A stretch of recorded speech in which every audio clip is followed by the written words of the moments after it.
মানুষ আসলে সবাই এত ভয় আছে যে রাতের বেলা হচ্ছে গিয়ে অন্য কোনো সাউন্ডেও আমরা ভাবছি যে এরকম কিছু হয়তো ভূমিকম্প টাইপ কিছু হতে পারে। সবাই সবাই দৌড়ে একেবারে নেমেছি। অবস্থা অনেক খারাপ।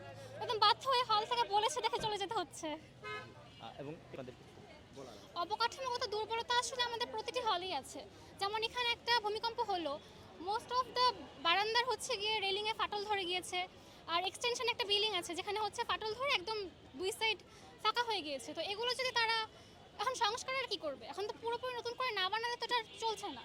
তো দেখা যাক আসলে তারা করে কি। এখন কারোরই কোনো হাত নেই। তো আমরাও কিছু বলতে পারছি না। অপরিকল্পিত নগরায়নের ফলে ঢাকা সবচেয়ে বেশি ঝুঁকির মধ্যে। এ নিয়ে আসলে কিছু বলার আছে কি? এই যে অনৈতিকভাবে ভবন নির্মাণের অনুমতি দেওয়া এর সাথে নিজেরা দেখতে পাবো। অনুমতি আসলে না দেওয়া হলেও আমরা বানিয়ে ফেলছি। দোষটা আসলে আমাদেরই আসলে উচিত না এভাবে নিজেরা বেশি বুদ্ধি দিয়ে মানুষের। ইঞ্জিনিয়ার বলেছে একটা, কিন্তু আমি আমার মতো করে ফেলছি, এটা আসলে ঠিক না। তো গাড়ি আছে। Thank you.